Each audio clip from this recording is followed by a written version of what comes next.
What if I told you there is a place on Earth where seeing $1 million car is as normal as spotting a taxi? A place where engines worth more than houses echo through narrow streets, where luxury is not a special occasion, it is everyday life. That place is Monaco. And despite the rise of new luxury hubs across the world, despite Dubai, Los Angeles, and Singapore trying to claim the spotlight, Monaco still holds one title that no one has been able to take away: the world's supercar capital. But why? Why does this tiny strip of land, smaller than most cities, continue to dominate a culture that spans the entire globe? To understand that, you have to go beyond the cars and step into the mindset of billionaires themselves. Because Monaco is not just a location, it is a system, it is a stage, it is a magnet for the ultra-wealthy. Now imagine this. You are walking through the streets of Monte Carlo. The sun reflects off the Mediterranean Sea. Luxury yachts line the harbor. And then you hear it. A deep, aggressive engine note. You turn your head. A Ferrari glides past. Moments later, a Lamborghini follows. Then a Bugatti. Not at a car show. Not at an event. Just a normal afternoon. And that is the first reason Monaco remains unmatched. Density. Nowhere else in the world has such a high concentration of wealth packed into such a small area. Billionaires, millionaires, celebrities, athletes, all living within minutes of each other. And when people with extreme wealth live close together, something happens. Competition, but not the kind you see in business. A different kind, a silent competition. Who has the rarest car? Who has the newest model? Who has something that no one else has? And that competition fuels the supercar culture in a way that no other place can replicate. Because in Monaco, your car is not just transportation, it is identity, it is reputation, it is presence. And when you drive through those streets, you are not just moving from one place to another, you are making a statement. Now here is where it gets even more interesting. Monaco is not just about owning cars, it is about being seen with them. Places like the Casino de Monte Carlo are not just buildings, they are stages. You will see rows of hypercars parked outside, almost like an open-air exhibition. The owners stepped out slowly, people watching, cameras capturing every moment, and this creates a cycle. Because when one billionaire brings out a rare car, others feel the need to match or exceed it. And that is how collections grow. That is how new cars enter the scene. That is how Monaco keeps evolving. But here's the twist. Unlike other luxury cities, Monaco is not just about showing off wealth. It is about living within it. There is no separation. In cities like Los Angeles, luxury is spread out. In Dubai, it is grand but often isolated. In Monaco, everything is compressed. You cannot escape it. And that constant exposure creates a culture where supercars are not rare. They are expected. Now let us talk about one of the biggest reasons Monaco became what it is today. Tax, yes. Something as simple as tax policy has shaped one of the most extravagant car cultures in the world. Monaco is known for having no personal income tax. That alone attracts some of the richest individuals on the planet. And when those individuals relocate, they bring their lifestyle with them, their yachts, their investments, and of course, their cars. Now imagine being a billionaire deciding where to live. You have options across the world, but one place offers financial advantages, global prestige, and a community of people who live at your level.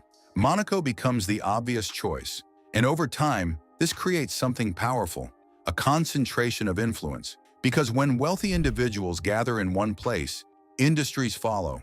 Luxury brands open flagship stores, car manufacturers pay attention, dealerships begin offering exclusive access. Limited edition models are quietly offered to Monaco residents before anyone else even hears about them. And this is where Monaco separates itself completely. Access. In Monaco, it is not just about having money. It is about being in the right place, at the right time, with the right connections, and that gives residents access to cars that most people cannot even order. Now imagine being invited to a private viewing of a car that has not been announced yet, a car that will only have 10 units worldwide, a car that you can buy simply because you are part of that circle. That is Monaco. Now let us talk about something that takes this culture to another level, the Monaco Grand Prix. This is not just a race, it is one of the most prestigious events in the world. And during this time, Monaco transforms completely. The streets that normally host supercars become a Formula One track. The same roads where Ferraris and Lamborghinis casually drive are now hosting the fastest race cars on the planet. And this connection between everyday luxury and elite motorsport creates something unique. It blurs the line between reality and spectacle. Because in Monaco, the world of racing is not separate from daily life. It is part of it, and that energy spills into the car culture. People who attend the Grand Prix are not just fans. Many of them are collectors, owners, investors, people who see cars not just as machines, but as assets. And that mindset pushes the culture even further. Now, here is something most people overlook. Monaco is not built for cars. The streets are narrow, parking is limited, traffic can be intense, and yet it remains the supercar capital. Why? Because the challenge adds to the appeal. Driving a hypercar through Monaco is not easy. It requires precision, control, confidence, and that makes it more rewarding. It is not about speed, it is about presence, about being able to navigate one of the most demanding urban environments in the world while driving something extraordinary. Now think about that. In most places, supercars are built for highways. In Monaco, they are built for attention. Every turn, every stop, every moment becomes part of the experience, and that experience cannot be replicated anywhere else.